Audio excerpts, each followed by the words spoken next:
देखेगा तुम्हारे स्क्रीन पे जैसे ये क्वेश्चन अगला स्टार्ट हो रहा है, लघु उत्तरीय प्रश्न का प्रश्न नंबर कौन सा है? पहला। कह रहा है कि सिद्ध कीजिए वर्गमूल में 3 एक अपरिमेय संख्या है। देखो हमें जो इसके आंसर में सिद्ध करना है और प्रश्न नंबर जो पहला है इसमें करना है जो वर्गमूल में 3 है। कितना है? वर्गमूल में 3। ये क्या है? अपरिमेय संख्या। क्या है ये मेरा? अपरिमेय संख्या। अब इसको अपरिमेय संख्या कैसे है, इससे कैसे व्यक्त करना है, ध्यान से सुनिए मेरे दोस्त। देखो यार, वर्गमूल में 3 जो है ना, वर्गमूल में कितना है? ये 3। जब कभी भी तुम्हें इस तरह का कोई सवाल दिखे, उसे कैसे हैंडल करना है, कैसे हल करना है, उसे ज़रा ध्यान से समझेंगे। देखो इस तरह का कोई से भी तुम्हें सवाल दिखता है तो क्या करना है, जो P है Q से अभाज्य संख्या होती है। देखो ध्यान से सुनो मैं क्या बता रहा हूँ।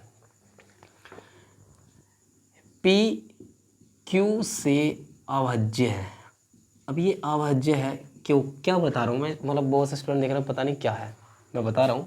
देखो यहाँ वर्गमूल में 3 एक संख्या है, परंतु मैं इस वर्गमूल में 3 की दो चीज़ों से कंपेयर करूँ, एक P से और एक Q से।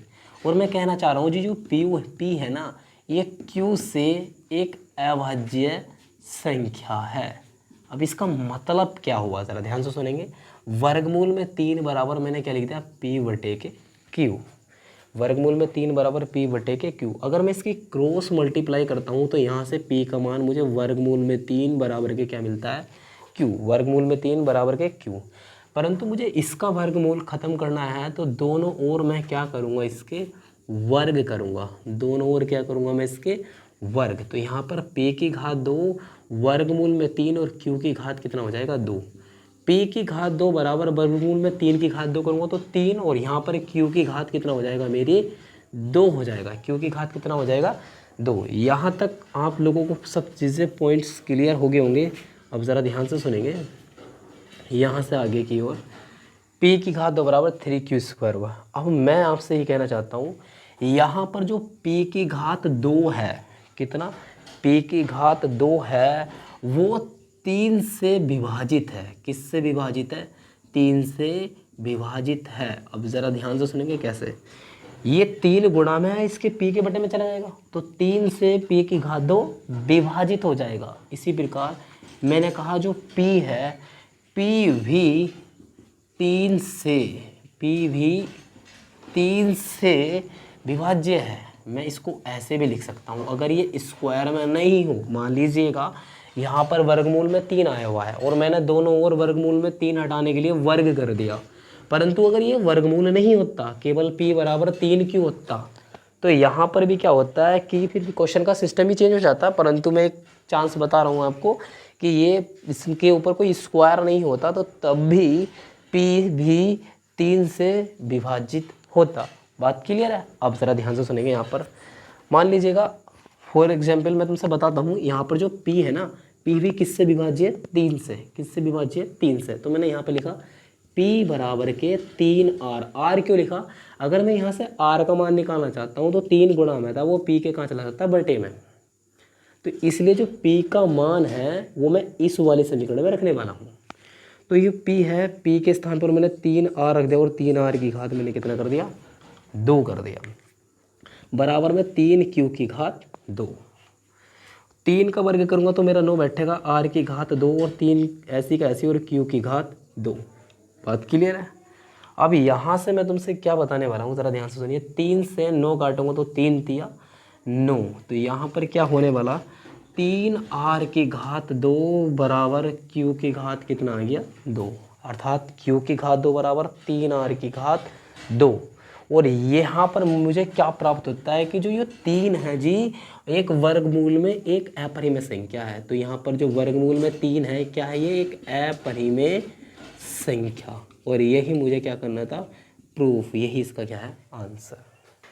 देखिएगा लघु उत्तरीय का प्रश्न नंबर 2 पर आ रहा हूँ मैं। लघु उत्तरीय का प्रश्न नंबर जो आपको स्क्रीन पे शो रहा होगा, आप सब प्लीज स्क्रीन पे ध्यान दीजिएगा और मैं यहाँ पर ध्यान से सुने। 2 अंकों से बनी एक संख्या एवं उसके अंकों को पलटने पर बनी संख्या का योग 66 है। एक बात ज़रा ध्यान से सुनेंगे। फिर कह रहा है जी, यदि संख्या के अंकों का अंतर 2 हो तो संख्या ज्ञात कीजिए। क्या ज्ञात करनी है? संख्या ज्ञात करनी है। अब सबसे पहले ज़रा मेरी बात ध्यान से सुनेंगे, इसमें क्या बोला है। इसने बोला है कि 2 अंकों से बनी, कितने अंकों से बनी, 2 अंकों से बनी एक संख्या एवं उसके अंकों को पलटने पर। अब ज़रा ध्यान से सुनेंगे, मैंने लिख दिया क्या, माना संख्या 2 अंक की बात कर रहा है और 2 अंक इकाई धाई वगैरह से स्टार्ट होते हैं ना। एक इकाई अंक होता है और एक होता है धाई अंक। मान लो ये दूसरी संख्या को धाई बोल दिया, ये इकाई 1 की बात है और ये धाई 10 की बात है। बात समझ में आ रही है। तो ये मेरे लिए यहाँ पर 2 अंक चल गए, एक अंक ये हो गया, एक अंक हो गया, क्योंकि ये इकाई के लिए काम कर रहे हैं और ये धाई के लिए काम कर रहा है। बात समझ में आ रही है। अब ज़रा ध्यान से सुनिए, जब 2 अंकों की बात करिए तो मैंने कहा कि जो यहाँ पर मैंने कहा इकाई धाई संख्या यहाँ से स्टार्ट करी बाई और ये क्या है मेरा एक्स, इकाई धाई धाई इसके साथ मैंने क्या लिख दिया 10, चिन्ह का एक आ गया मेरा प्लस का। परंतु यहाँ पर क्या बोला, उलटने पर, उलटने पर बोल रहा ना संख्या को बोल रहा है जी पलटने पर, पलटने पर। तो पलटने पर क्या होगा, यहाँ 10 x के स्थान पर y होगा और y के स्थान पर क्या होगा x। बात क्लियर है। और सवाल में आगे कहता है जी से बनी संख्या का योग। देखिएगा ये 10x प्लस के y, ये वह वाली संख्या, दूसरी संख्या 10y प्लस के x बराबर में कितना है मेरा 66। और इसको कैसा हैंडल करना है, अब ज़रा ध्यान से सुनेंगे। देखो यहाँ पर 10x और यहाँ पर 1x जोड़ेंगे तो कितना x, 11x। यहाँ पर 10y, यहाँ पर 1y जोड़ेंगे तो कितने y, 11y बराबर में कितना बैठ जाएगा मेरा 66। और यहाँ से मैं क्या कॉमन लेने वाला हूँ, x प्लस के y बराबर के 66। और 11 से 66 काटूंगा कितनी बार कटेगा, 6 बार। तो x प्लस के y बराबर कितना प्राप्त हुआ मुझे 6। कितना प्राप्त हुआ मुझे 6। परंतु सवाल में क्या कह रहा था, ये आगे चल के इसने सवाल में आगे जाके बोला था यदि संख्या के अंकों का अंतर 2 हो। अब संख्या के अंकों का अंतर कितना हो, 2। अब जरा ध्यान से सुनेंगे, संख्या के अंकों का अंतर 2 हो। मान लीजिएगा एक x है और एक y है, इसका अंतर कितना है मेरा बराबर में 2। और जो इक्वेशन प्राप्त हुई वह मुझे कितनी हुई, x प्लस के y बराबर के 6। अब यहाँ पर क्या होने वाला है, यहाँ पर अगर मैं 22 से y काट दूँ और 6 और 2 कितना प्राप्त होगा मेरा 8, x कितना हो जाएगा मेरा 2x। और इस 2 से मैं 8 काटूंगा कितनी बार, 4 बार। x का मान कितना प्राप्त हुआ 4। ये एक मेरा x का मान, परंतु मुझे किसका मान और चाहिए, मुझे y का मान और चाहिए। अब ज़रा ध्यान से देंगे, x का मान 4 प्राप्त हुआ, तो अगर x का मान मैं समीकरण नंबर इसको 1 मान लूँ, इसको कितनी मान लूँ मैं 2। तो x का मान समीकरण 1 में रखने पर, समीकरण नंबर 1 में रखने पर x प्लस के y बराबर 6, x का मान 4 प्लस के y बराबर 6। और ये 4 प्लस में है, इस ओर कह में आ गया माइनस में, तो y का मान कितना प्राप्त होता है मेरा 2। और इस प्रश्न का आंसर x का 4 है, y का मान 2। यही क्या है मेरा उत्तर। देखो प्रश्न नंबर 3, लघु उत्तरीय का प्रश्न नंबर कितना दे रखा मुझे 3। लघु उत्तरीय का 3 प्रश्न में क्या कह रहा है, ज़रा ध्यान सुनिए। जैसा आपको स्क्रीन में शो हो रहा होगा, 5 बटे के x प्लस के y प्लस के 1 माइनस के एक्स वाई बराबर कितना है मेरा 2। और यहाँ पर 15 बटे x प्लस के y माइनस के 5 बटे x माइनस के y बराबर माइनस के 2। अब ज़रा ध्यान से सुनेंगे। सबसे पहले अब इसको हैंडल कैसे करना सवाल को, मैं वो चीज़ तुम्हें सिखाता हूँ। देखा, इस तरह का सवाल कभी भी हम अगर पेपर में दिखता है, किसी भी एग्ज़ाम्स में दिखता है, सबसे पहले हम क्या काम करेंगे, इन चीज़ों को मान लेते हैं। मानना क्या है, ज़रा ध्यान से सुनेंगे। मान लो यार, यहाँ पर 1 बटे के x प्लस के y बराबर में p मान लूँ, y मान लूँ, z मान लूँ, कुछ भी मान लो। इसी प्रकार से यहाँ पर मैं यहाँ लिख देता हूँ जी, मैं मान रहा हूँ, माना 1 बटे यहाँ प्लस का चिन्ह था, यहाँ माइनस का चिन्ह आ गया, यहाँ पर p माना बराबर के, तो यहाँ पर क्या माना मैंने q। अब बात यहाँ पर 5 की आई, और क्योंकि 5 अगर मैं हटाता हूँ तो यहाँ पर मुझे मिलता है कितना x प्लस के y, वो भी 1 के बटे में। क्यों, 5 की गुणा अगर मैं 1 से करता हूँ तो 5 का ना 5 और 5 बटे के मेरा x प्लस के वाई होगा। और मैंने इसके स्थान पर मैंने क्या माना है, p, इसीलिए ये सारा कटेगा और इसके स्थान पर क्या आने वाला है मेरा p। नेक्स्ट चिन्ह मेरा प्लस का हुआ और ये खुद ही 1 बटे के x माइनस के वाई है और 1 बटे के x माइनस के वाई को मैंने क्या माना है q, और इसके बराबर में कितना है मेरा 2। बात करते हैं हम आगे। यहाँ पर संख्या कितनी लिखी हुई है मेरी 15, और इस 15 को एक साइड को लिखकर मैं 1 बटे एक्स प्लस के वाई लिख दूँ तो 15 की गुणा अगर मैं 1 से कर दूँ तो 15 का ना 15 और बटे में कितना हो जाएगा एक्स प्लस के वाई, मुझे यही प्राप्त हो जाएगा। परंतु ये 1 बटे एक्स प्लस के वाई मैंने क्या माना है p, इसके स्थान पर क्या आ जाएगा मेरा p। चिन्ह मेरा क्या दिखा यहाँ पर माइनस का। सेम टू सेम ये 5 है, अगर मैं 5 को मैं अलग करके 1 बटे के एक्स माइनस के वाई के रूप में लिखता हूँ और 5 की गुणा मैं 1 से करता हूँ तो 5 का ना 5 और 5 बटे क्या हुआ एक्स माइनस के वाई, तो मुझे यही प्राप्त हो जाएगा। तो ये जो 5 है इस साइड को मैंने अलग लिख दिया और 1 बटे के एक्स माइनस के वाई को मैंने क्या माना है q, इसे हटाया, इसके स्थान पर क्या रख दिया मैंने q, और बराबर में यहाँ पर कितना है माइनस का 2। अब देखिएगा यहाँ पर मुझे p अगर काटना है तो मैं यहाँ पर जो करूँगा प्रतिस्थापन विधि लिखूँगा। किस विधि से, प्रतिस्थापन विधि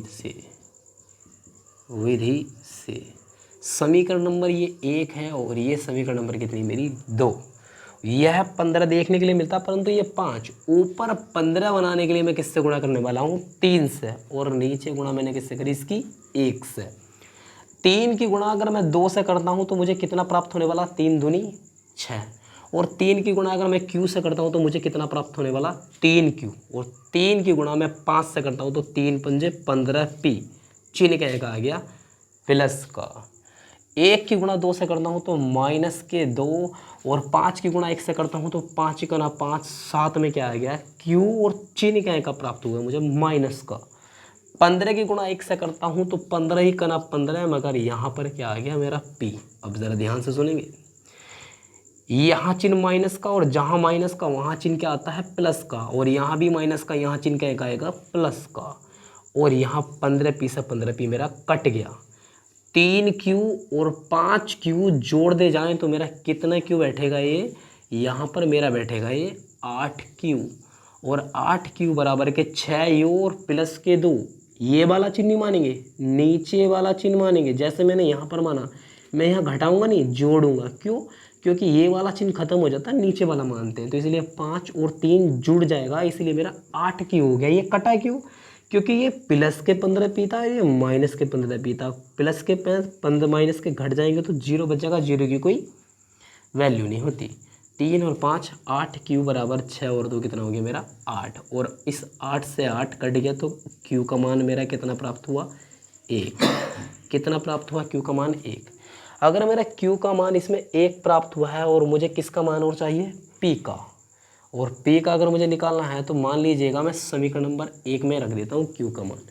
q का मान समीकरण 1 में रखने पर, अब देखेंगे ज़रा q का मान समीकरण नंबर 1 पर रखने पर, मैं इसको मिटा देता हूँ। आई होप कि आपने यहाँ तक उतार लिया होगा, इसको कॉपी कर लीजिएगा और मैं इसको उतारता हूँ यहाँ से।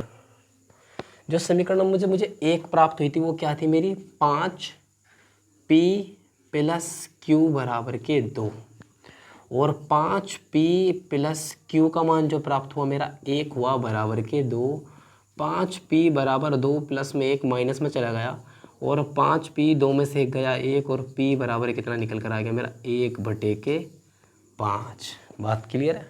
अब ज़रा ध्यान से सुनेंगे, यहाँ p का मान तो 1 बटे के 5 निकल कर आ गया, और जो q का मान दे रखा था वो है कितना निकल कर आया था मेरा 1। अब ज़रा ध्यान से सुनो, बहुत मोस्ट जो मैं बात बताने वाला हूँ यहाँ से देखिएगा। यहाँ से क्या होने वाला है, मैं यहाँ से ये p बराबर जो माना था मैंने, क्या माना था p बराबर 1 बटे x प्लस के y बराबर में 1 बटे के 5, और मैं इसकी कैची गुणा करूँगा तो x प्लस के y का मान कितना प्राप्त हुआ मुझे 5। q बराबर माना था मैंने 1 बटे x माइनस के y बराबर में कितना है मेरा 1, और इसके बटे 1 मान के मैंने क्या करी इसकी कैची गुणा। x माइनस के y बराबर में एक इकाना 1। अब ज़रा ध्यान से सुनेंगे। अब यहाँ पर एक समीकरण मुझे ये प्राप्त हुई और एक समीकरण मुझे ये प्राप्त हुई, तो मैंने पहले x प्लस के y बराबर के 5 लिखी और इसी के नीचे लिख दी x माइनस के y बराबर 1। ये y प्लस का ये माइनस का कट गया, x और x जोड़ दें तो मेरा 2x और 5 और 1 कितना होता है मेरा 6, और 2 से 6 काट दें 3 बार तो x का मान कितना प्राप्त होगा 3, परंतु मुझे y का मान भी चाहिए। तो x का मान चाहे तो मैं समीकरण नंबर 1 में रख सकता हूँ और चाहे समीकरण नंबर 2 में। तो x का मान मुझे समीकरण नंबर 1 में रख देता हूँ मैं। x का मान समीकरण 1 में रखने पर एक देखिएगा x प्लस के y बराबर के 5 और x का मान प्राप्त मुझे 3 हुआ है, प्लस के y बराबर के 5 और y बराबर के 5 माइनस के 3, क्योंकि प्लस में 3 था उस ओर चला गया माइनस में, और y का मान कितना प्राप्त होता है मेरा 2। x का मान 3 और y का मान 2 प्राप्त हुआ और यही इस प्रश्न का मेरा क्या था उत्तर था। नेक्स्ट क्वेश्चन जो आपको शो हो रहा है, ज़रा ध्यान से सुनेंगे स्क्रीन पे, लघु उत्तरे का प्रश्न नंबर 4 शो हो रहा है। अब 4 प्रश्न नंबर को देखेंगे और 4 प्रश्न नंबर को देखते हुए यहाँ पर क्या है, कह रहा है एक आयताकार मैदान है, एक आयताकार मैदान बनाने वाला हूँ मैं।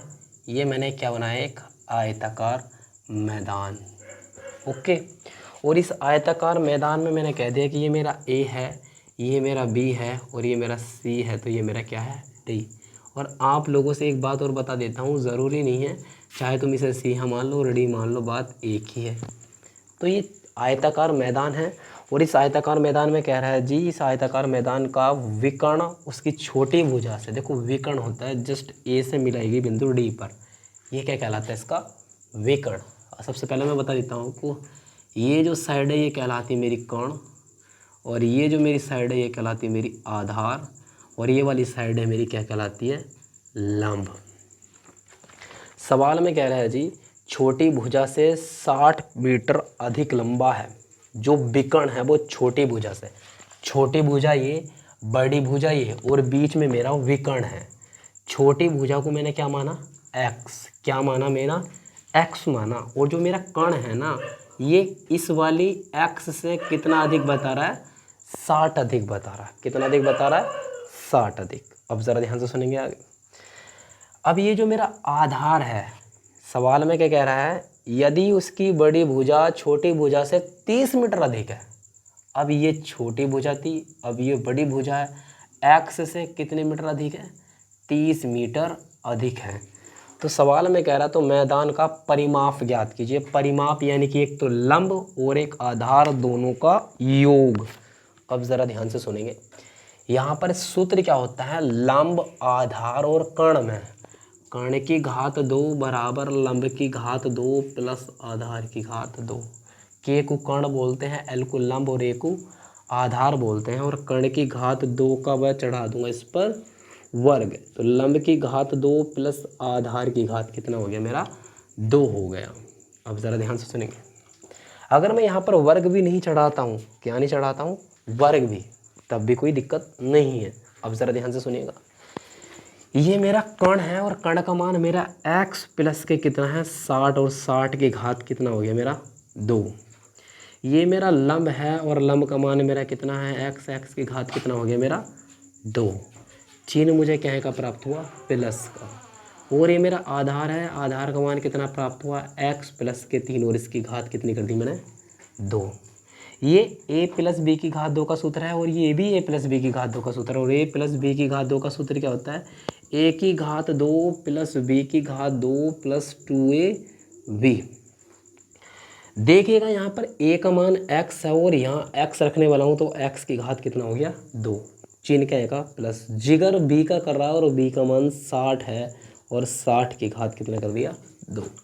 चिन्ह मेरा प्लस का आया, सूत्र का 2 है ये वाला, a का जिक्र कर रहा है, a का मान x, ये b का जिक्र कर रहा है और b का मान मेरा कितना है यहाँ पर 60 है।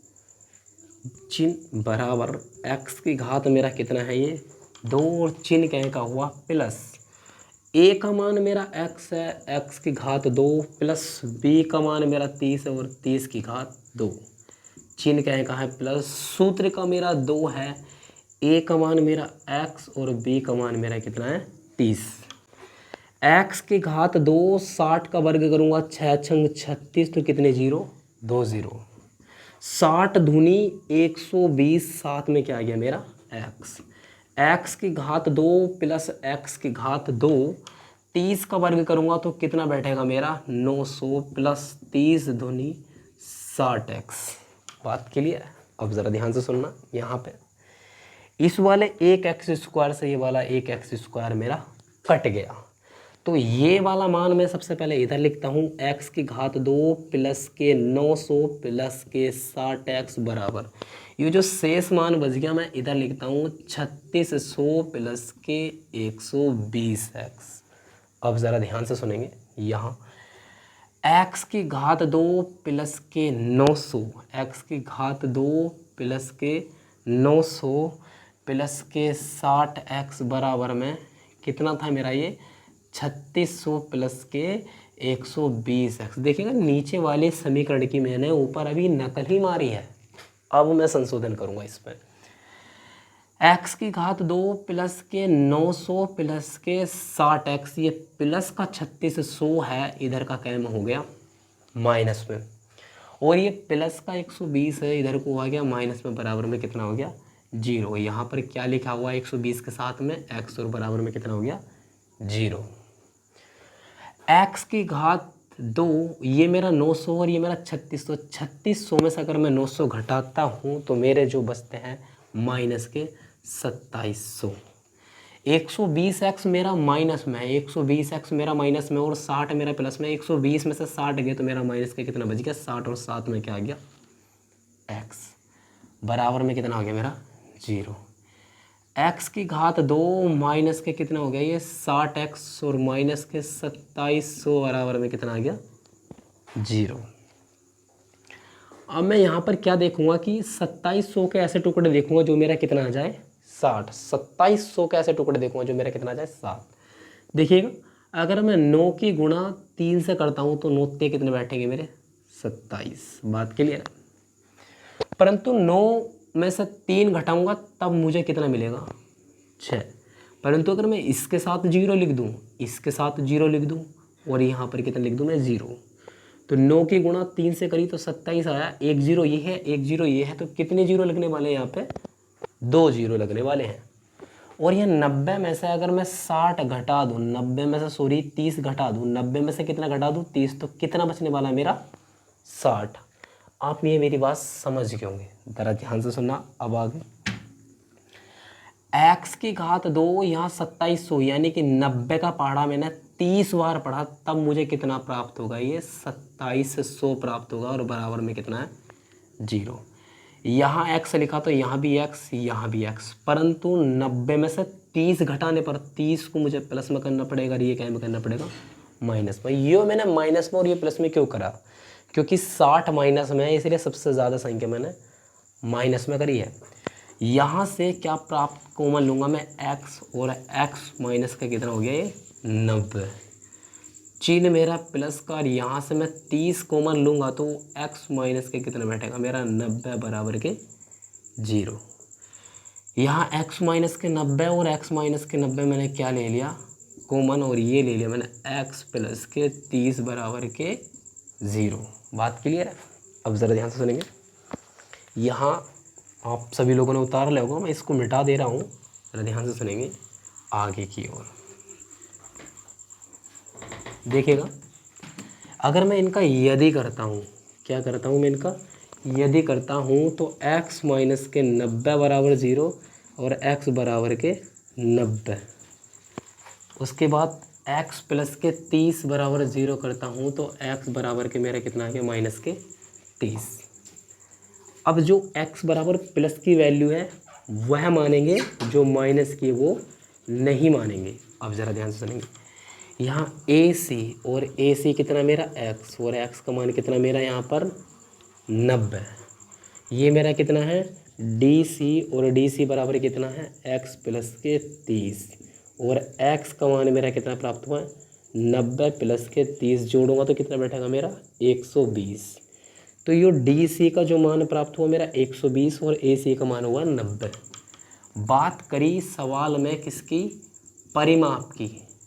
तो ये मैं लंब और ये आधार जब मैं दोनों जोड़ूंगा तो लंब का मान मुझे 90 प्राप्त हुआ, आधार का मान 120। जोड़ेंगे तो कितना बैठेगा मेरा यहाँ पर 200, 120 220 मेरा इसका प्रश्न 220 बैठेगा नहीं 210 बैठेगा। और यही प्रश्न का क्या है मेरा उत्तर। देखिएगा जो तुम्हें स्क्रीन पर क्वेश्चन शो हो रहा है। अब मैं क्वेश्चन नंबर लघु उतरे के कौन से प्रश्न पे चल रहा हूँ 5 पे। और लघु उतरे के जो 5वां प्रश्न है क्या कह रहा है, सवाल सुनेंगे। कह रहा है दो क्रमागत धन सम संख्याओं के वर्गों का योग मेरा 244 है। कह रहा है जी दो क्रमागत धन सम संख्याओं के वर्गों का योग मेरा कितना है 244। देखो यहाँ से दो क्रमागत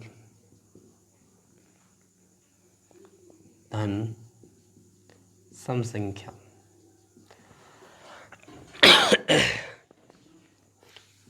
x कोमा के x प्लस के 2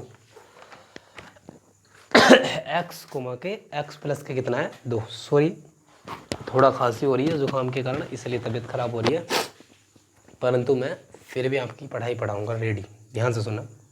मैं अपना वर्क करता रहूँगा, तुम लोगों को भी मेरी तरह वर्क करो यार।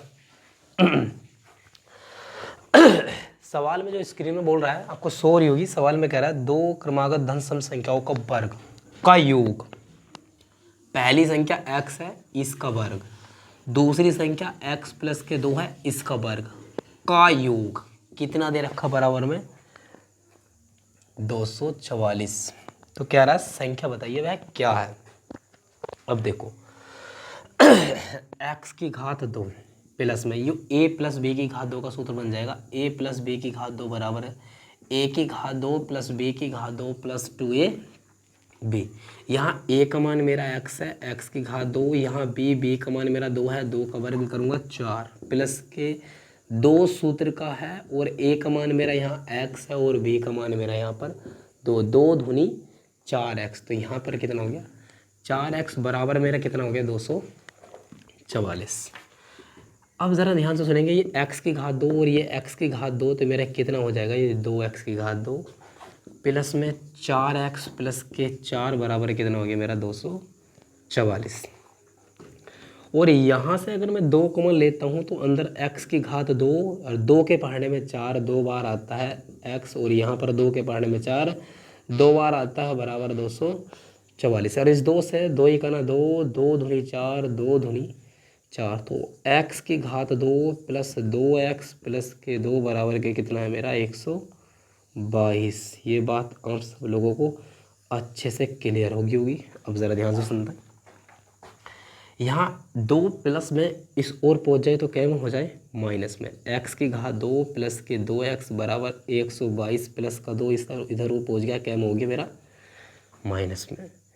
x की घात 2 प्लस के 2x 122 में से 2 गए तो बराबर में कितना बचा मेरा 120। और x की घात 2 प्लस के 2x 120 प्लस में इधर आ जाए माइनस में बराबर में कितना हो गया मेरा 0। अब आप में ध्यान से सुनना, यहाँ पर x की घात 2 यहाँ पर 120 के मुझे ऐसे टुकड़े करने जो मेरा कितना आ जाए 2x। 12 का पहाड़ा अगर मैं 10 बार पढ़ दूँ तो 12 ढाई कितने होंगे 120, और 120 मेरा है क्या में है माइनस में। परंतु अगर मैं इसे प्लस में कर दूँ और इसे माइनस में कर दूँ 12 में से 2 गए कितना बचेगा मेरा 2। 2 के साथ क्या लिखा हुआ है x, तो यहाँ पर भी क्या लिखा मैंने x और यहाँ पर भी क्या लिखा मैंने x बराबर में क्या लिख दिया मैंने 0। यहाँ से मैं कॉमन लूँगा x तो अंदर x प्लस के 12 बचेगा।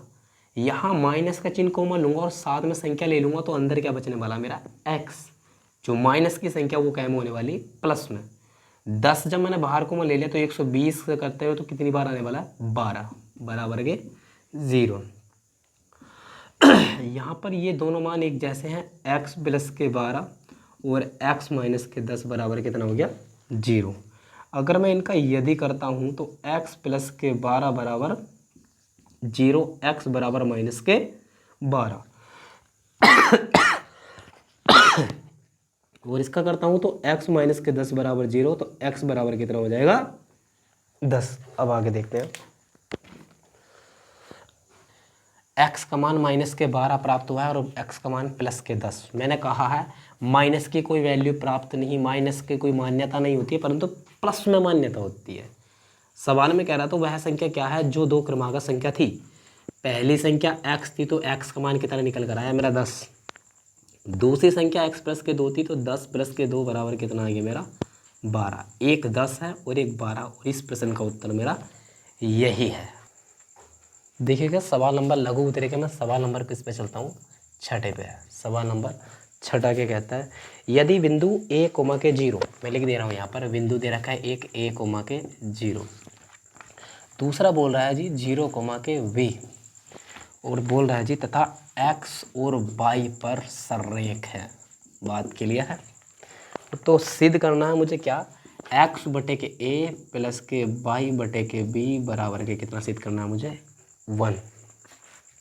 ये मुझे सिद्ध करके लाना है। अब ज़रा ध्यान से सुनेंगे यहाँ पे क्या, ये मेरा b है और ये मेरा a है, बाकी की संख्या मेरी कितनी है यहाँ पे 0 है। अब ज़रा ध्यान से सुनना है यहाँ पे जो मैं आप लोगों को बताने वाला हूँ। देखिएगा x और y पर सररेख है, x और y पर क्या है सररेख है। मैं तुमसे ये कहता हूँ कि यहाँ पे क्या काम करना है मुझे, ये मेरा पहला पद दूसरा पद, पहला पद दूसरा पद है, तो यहाँ दूसरे पद में से तो मैं दूसरे से कंपेयर करूँगा और पहले मान की मान पहले से कंपेयर करूँगा। बात समझ में आ रही है, ज़रा ध्यान से सुनेंगे। देखो मान लीजिए सबसे पहले मैंने क्या काम किया, यहाँ पर मैंने b का जिक्र करा और यहाँ पर चिन्ह क्या लगाया मैंने माइनस का, और ये किसका जिक्र करा मैंने 0 का। अब थोड़ी देर के लिए x1 मान लो, इसे y मान, और इसे x2 मान लो, और इसे क्या मान लो y2।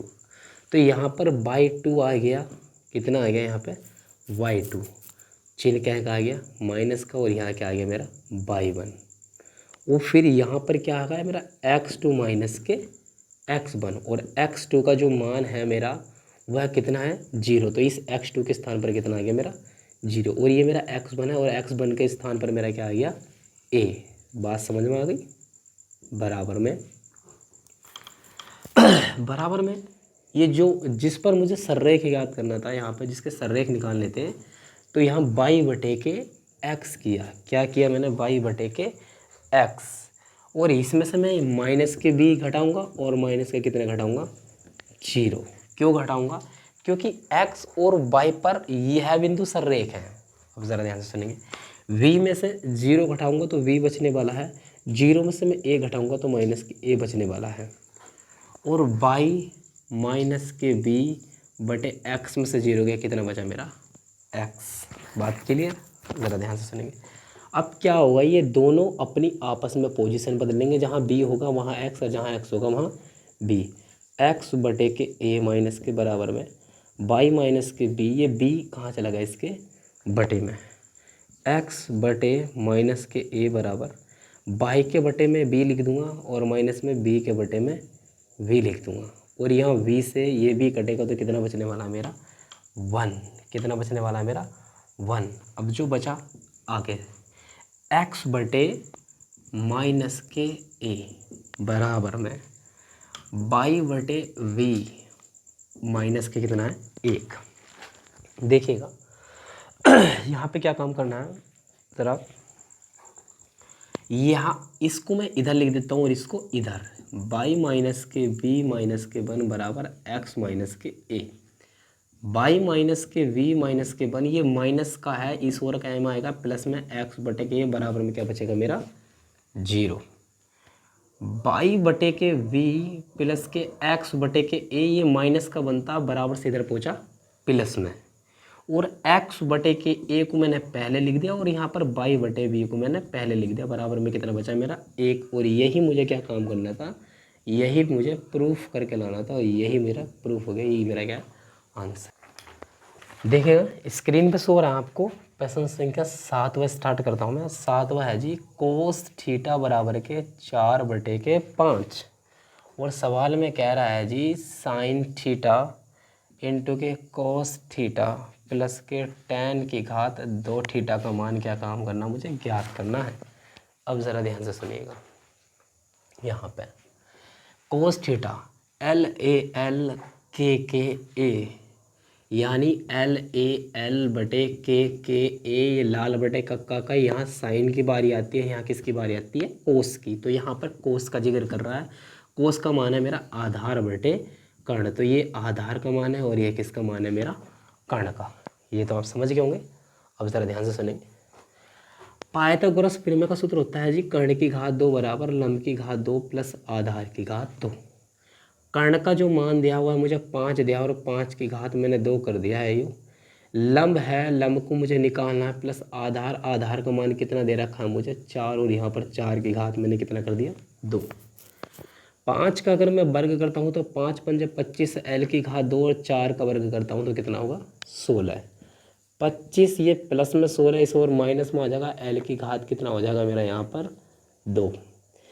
25 में से 16 अगर मैं घटाता हूँ तो मुझे 9 प्राप्त होगा, L की घात 2 और 9 किसका वर्ग होता है 3 की घात 2 का। L की घात 2 से 2 कटता है तो मुझे लंब का मान कितना प्राप्त होता है 3।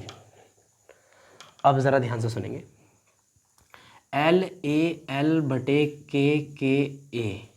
यहाँ पर जिक्र साइन का हो रहा था, ये कोस का और ये किसका जिक्र हो रहा था tan का। ये साइन का जिक्र कर रहा है और साइन बराबर क्या होता है लंब बटे कर्ण गुणा।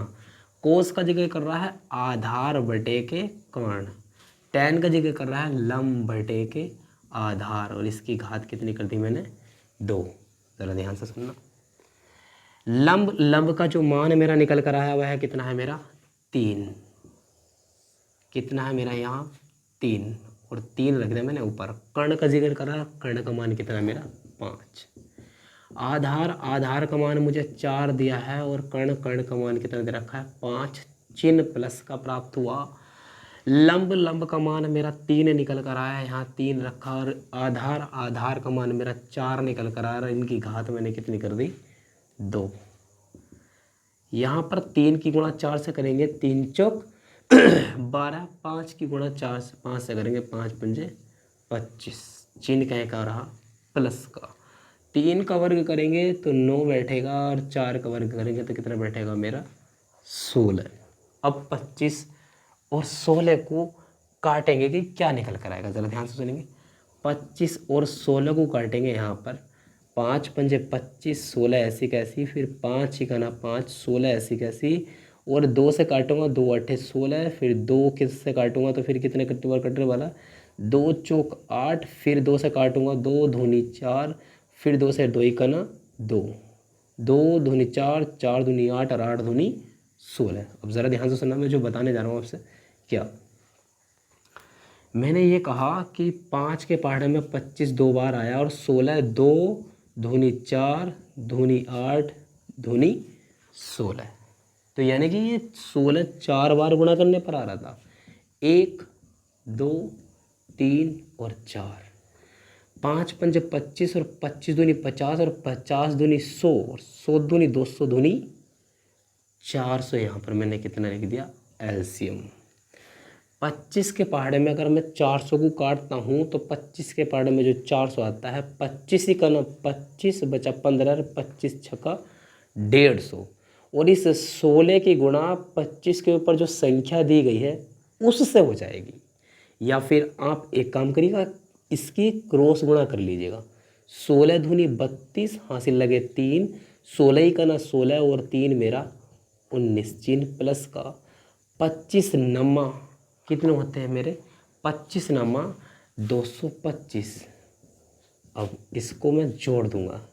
5 2 कितना हो गया मेरा 7, 2 और 9 कितना हो गया 11 हासिल लगे 1, 2 और 1 3 और 1 कितना हो गया मेरा 4 बटे के 400। और यही मुझे इस प्रश्न का क्या मिलता है, इसका उत्तर मिलता है। देखिएगा जिस प्रकार आपको स्क्रीनशॉट पे ये सेट दिख रहा है, इसके सारे के सारे मैंने लागू करा दिए हैं। अब जो प्रश्न कराने वाला हूँ मैं वो विस्तृत प्रश्न कराने वाला हूँ। और जिस तरह से मैं बताता जा रहा हूँ आप प्लीज़ नोट करते जाइएगा। और जिस स्टूडेंट को कुछ समझ नहीं आ रहा है तो मेरी वीडियो को पीछे की ओर पोस्ट कीजिएगा और कंटिन्यू करिएगा और आपका नोट्स बनाइएगा।